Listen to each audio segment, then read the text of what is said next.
Hello, I'm Jana van Rooyen, and this is the Harvard House Money Morsel.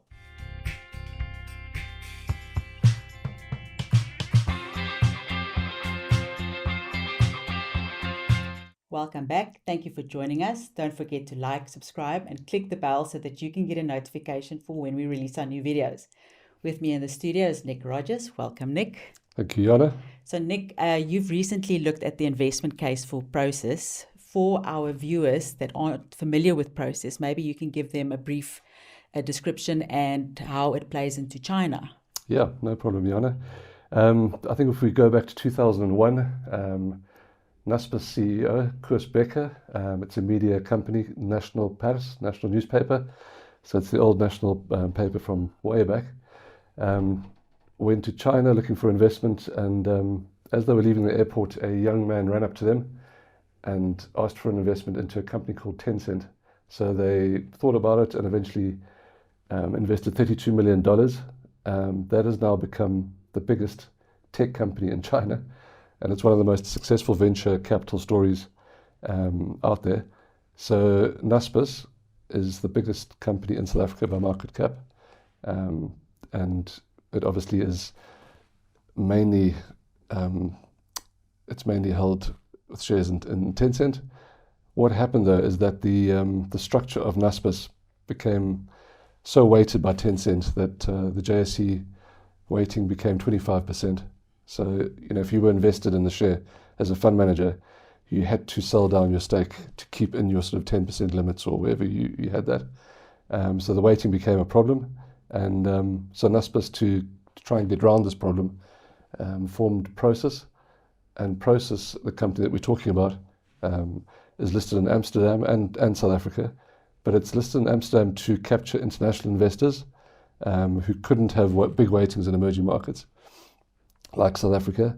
It is the biggest consumer tech company in Europe, so it is a massive company, and it holds all of Naspers' international businesses.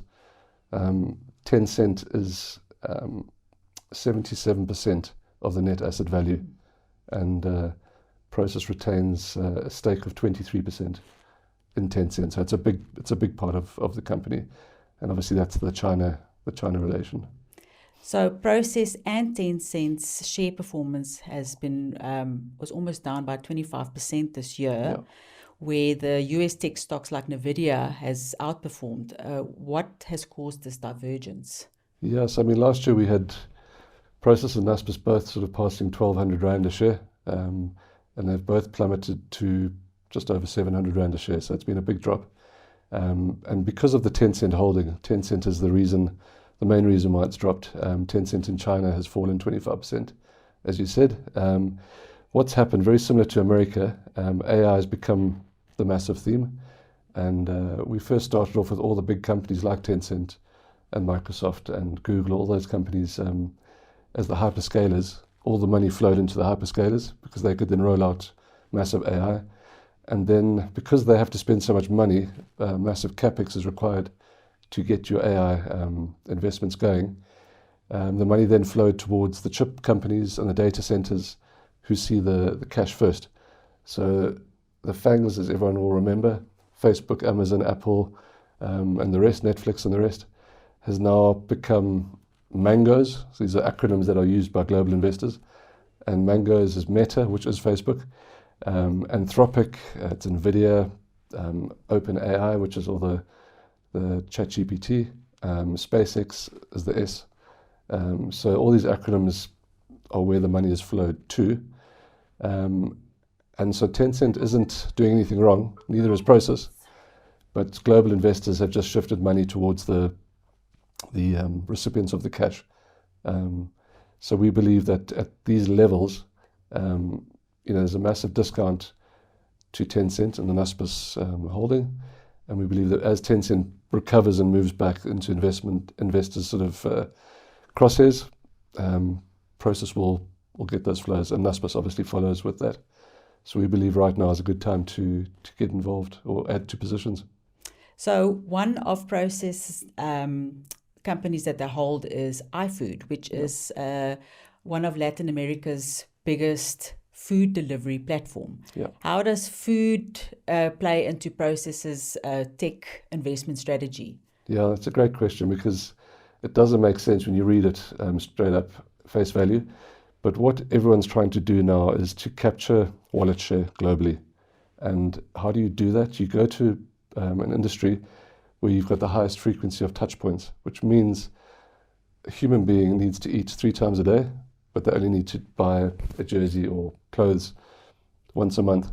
So you'll get more data out of those 3 times a day. They're not going to order food 3 times a day to be delivered, but it's the highest frequency point. And it's all about building a customer base through delivery.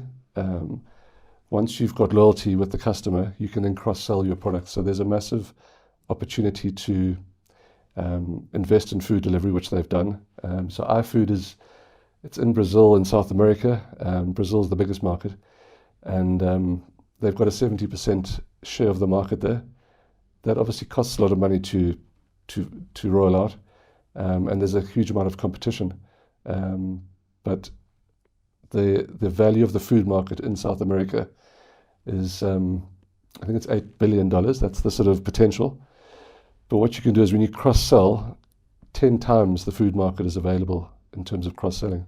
For instance, travel, which Process owns Despago, which is the Latin American travel company, and the opportunity there is 22 billion. So you've got 100 billion in potential opportunities. So it's all about getting the customer, getting the loyalty and the trust, and then selling fintech, insurance, travel, medicine. I mean, you can now get prescriptions across certain countries. It's a bit like 60/60 in checkers. It's the same concept. Once you know what your customer's doing with their shopping, you can anticipate where they're going on holiday. The huge growth area is through the use of AI agents, and those are obviously tech in the background, but they speak like humans. It's very difficult to understand the difference between a customer service telephone call from them or from a human. And what they'll do is you can ask for a booking at a restaurant for 3 people. The agent will then phone the restaurant, find out knowing what you're looking for, find out what the best value is, where the discounts are, phone 3 or 4 restaurants, find out which one's the best, make the booking, and it creates huge stickiness in terms of you'll keep going back to that agent, and then it'll cross-sell you the different products. So there's huge, huge opportunity in these type of markets. Latin America, India, Europe are the big markets, and Process is very well placed, but it's going to take another year or so of heavy investment, and then you should see the profits coming through outside of Tencent. Oh, that's wonderful insight. Thank you so much, Nick. Pleasure. And thank you for joining us. Don't forget to like, subscribe. Until next time.